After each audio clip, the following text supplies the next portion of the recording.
Bom, vamos lá, né? Ó, o Galo já deu sinal ali, meu companheiro de áudios. Ah, eu me enrolei um monte para fazer esse áudio, né? Porque certamente ele é o mais complicado até o momento. Ele traz a questão da natureza setenária do ser humano, né? Então, aquela questão dos sete corpos, sete princípios.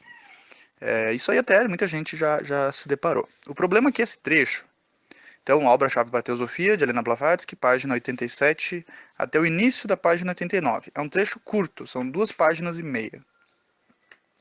Mas ele traz umas informações que são um pouco complexas, eu diria. Bom, vamos por partes, né? Por que eu considero complexo isso? Primeiro, apesar de muitos estarem familiarizados com esse conceito, a visão da Blavatsky é um pouquinho diferente da que é mais conhecida. Né? A mais conhecida, mais aceita, mais divulgada, eu acredito que seja a da Annie Besant. Eu acredito que seja ela a fonte daquela estrutura que geralmente se apresenta. A Blavatsky apresenta um pouquinho diferente, e essa obra é dela, então eu vou apresentar a visão dela. Né? Essa é uma questão que eu me dei conta há pouco tempo. Eu estudo esses assuntos há quase 20 anos, faz 19 anos, né? Ano que vem faz 20. E eu me dei conta ano passado só, que pra gente conseguir falar, escrever alguma coisa, a gente tem que ter uma linha, né? A gente em algum momento vai ter que escolher algum autor como referência. Não precisa ter pressa para isso, né? Eu demorei 18 anos para me dar conta e para concluir que eu vou, né, usar Blavatsky como base terminológica, né, dos termos, porque os autores eles mudam os termos, né, o que é aceitável, porque é a interpretação, né, a palavra, a descrição da coisa não é a coisa. Então, tu pode descrever a mesma coisa de diversas maneiras. É o que as religiões fazem, né? O mesmo conceito explicado de diferentes maneiras. Mas tu vai ter que ter uma referência, né? Tipo, tu tá falando de alma, mas em qual contexto? Né? Existem quantos contextos, né, para a palavra alma? Então, tu vai ter que escolher um, né? Porque senão ninguém vai se entender. Não quer dizer que tu vai concordar com tudo que o autor diz. Os autores não são infalíveis. Blavatsky não é, nem os mestres não são. Eles mesmos admitem, né, que eles não usam seus poderes de adeptos do início da carta até o fim da carta, e eles são falíveis, e eles tinham baixo conhecimento, né, da língua inglesa, né? Principalmente o Mori detestava escrever. Então, eles não são falíveis, né? Kuthumi admite lá, diz pro Sinnett reorganizar o que ele escreveu se ele achar adequado, né? Porque às vezes eles não nem têm como expressar um conceito transcendental perfeitamente em palavras. Dito isso, então é uma questão de termos. Qual terminologia a gente vai adotar, tá? Não quer dizer que vai concordar com tudo que o autor apresenta. Eu adotei Blavatsky no meu estudo como referência no momento, né? Pode ser que um dia eu mude de ideia, mas principalmente porque ela é a fonte, né, de todos os outros autores que surgiram depois. Tem os autores, né, via Sociedade Teosófica e via outras vertentes derivadas, né, e tudo mais. Mas todos eles vêm da Blavatsky, então eu tenho uma inclinação a tentar ir mais na fonte que eu consigo das informações para tirar minhas próprias conclusões, né? Para não ficar pegando a interpretação da interpretação da interpretação. Mas isso é algo meu, né? A pessoa pode escolher quem ela quiser, mas nos meus áudios eu vou usar ela como referência. O que ela escreveu, né? Então, começando.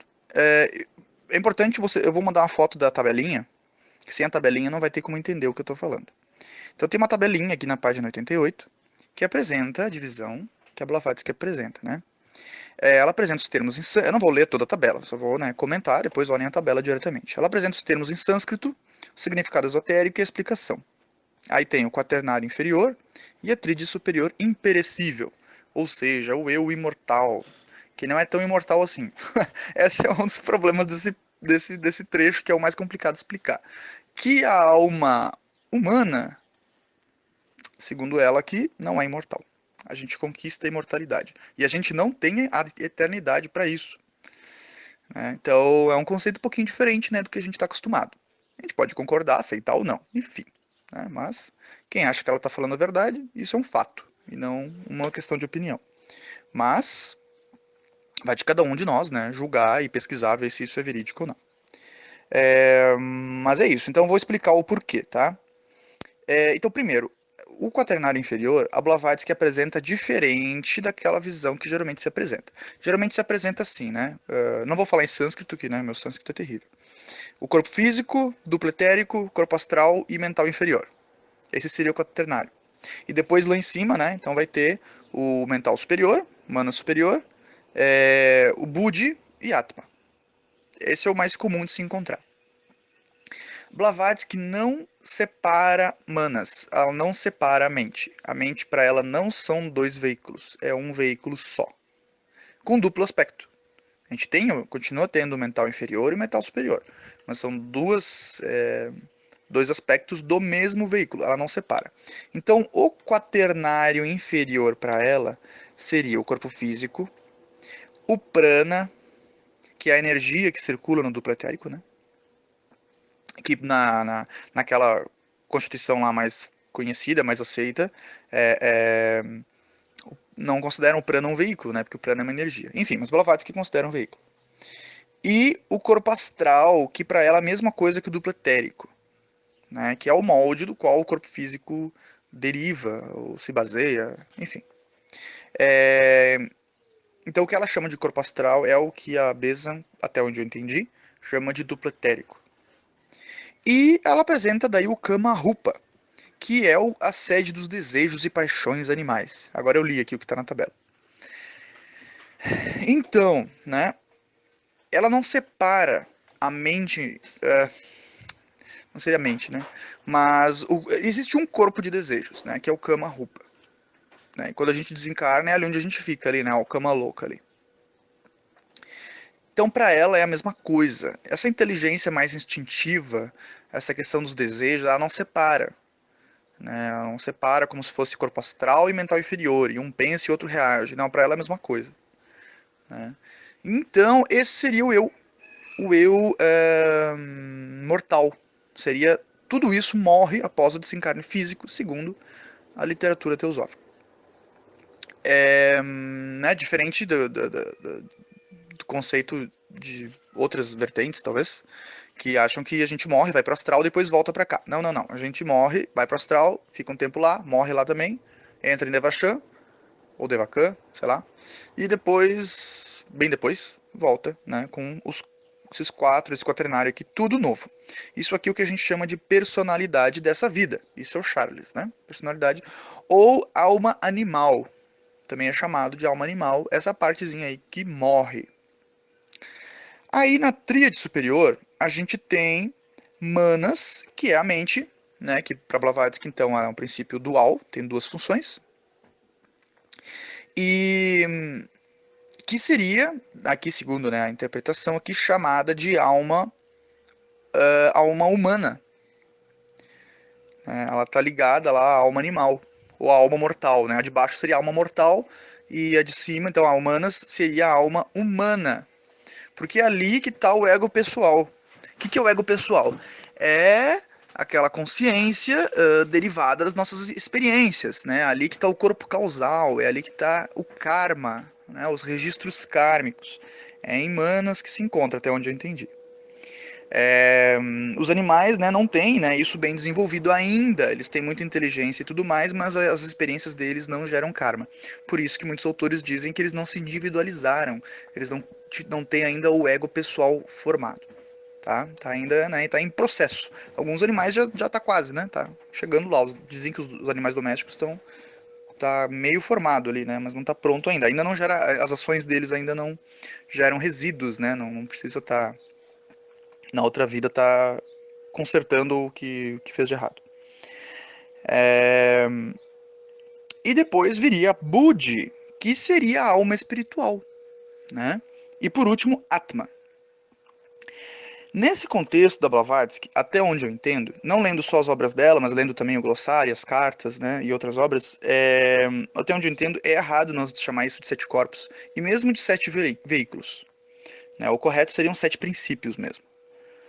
E mesmo a princípio eu não sei se está certo, tá? Por quê? Porque Atma não é um veículo, não é um corpo. E eu não sei se pode ser considerado um princípio também, tá? Porque Atma já é a unidade, Atma já é o espírito, né? Que já é uno com tudo. Né? Então, segundo Blavatsky, Buddhi é o veículo de Atma. E segundo o que está no glossário, eu li ontem, né? Então a mônada, segundo essa interpretação, seria essa fusão, né, de Atma e Buddhi. Ou seja, o espírito ou Deus, sei lá, para mim é a mesma coisa, e o seu veículo de manifestação, que seria, né, pode ser chamado alma espiritual, me parece um nome didático, né, parece legal, assim, de entender. Então, até está escrito aqui na explicação, o veículo do espírito universal puro. E a explicação para Budi, né? E a explicação para Atma é uno com o absoluto, como sua irradiação.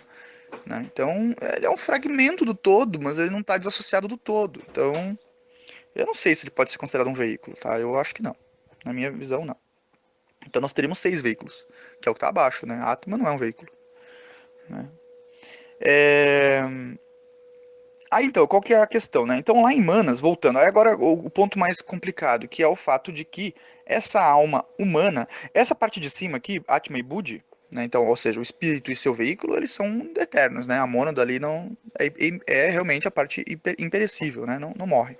Mas, Manas, que é a mente, o ego pessoal, que é o resultado de nossas experiências terrenas, é pode ser desligado da mônada, né? Pode ser desligado desses dois princípios superiores.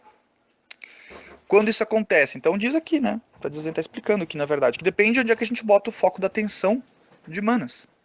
Se a gente coloca o foco da atenção no, em Atma e Budi, nos nossos princípios superiores, aí ele se funde com eles e se torna imortal.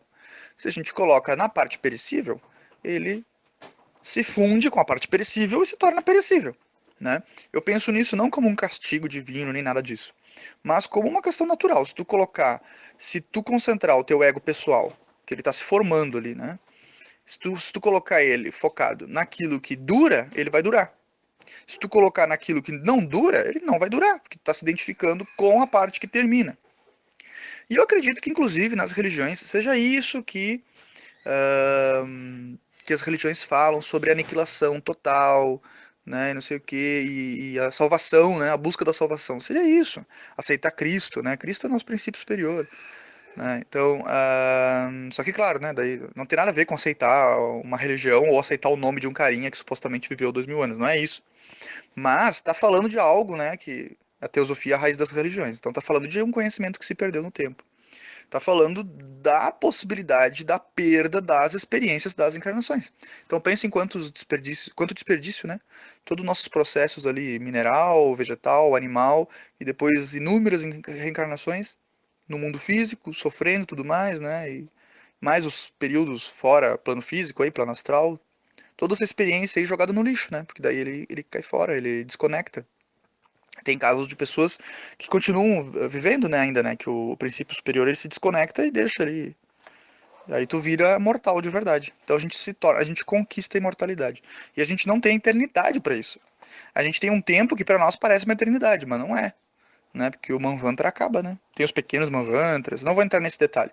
Mas a questão é que o tempo não é eterno, né? O tempo não existe, né? Mas enfim, aquilo que a gente entende como tempo não é para sempre não, né? Então a gente tem que conquistar. Deixa eu ler aqui o textinho para ficar mais poético. Aqui então temos manas, ou alma, em geral. Né? Vejam então o que a gente chama de mente, manas, ela chamando de alma aqui. Em seus dois aspectos. Quando se alia a anoia, ou nosso kama-rupa, ou alma animal, no budismo esotérico, ela se precipita em direção ao aniquilamento total, no que concerne ao ego pessoal. Quando se alia a nous, atma e buddhi, né, nous, acho que também é o conhecimento, né, acho que é a tradução, né, a noia ser ignorância, acho algo assim, não lembro agora. Funde-se ao ego imortal e imperecível, e então sua consciência espiritual do ego pessoal que existiu torna-se imortal. Então é isso, né? O espírito, claro, não morre, né? A Atma Buddhi continua de boas, mas ele perde as experiências, porque todas as experiências ali, né, que registradas pelo corpo causal, ou seja, das nossas vidas, né, as nossas experiências aqui na roda do Sansara, registros kármicos e tudo mais, tudo isso é experiência do ego pessoal. E se o ego pessoal não se fundir ali com o que é imortal, ele morre, né? Daí ele perde essa experiência. Aí eu acredito que tem que reiniciar o ciclo, né? Que aquela mônada ali tem que reiniciar o ciclo, tem que resetar o sistema ali. Acredito que é algo assim, tá? Não sou onisciente, mas é o que eu entendi do que está escrito. Um grande abraço a todos, espero ter esclarecido mais do que confundido. Até o próximo.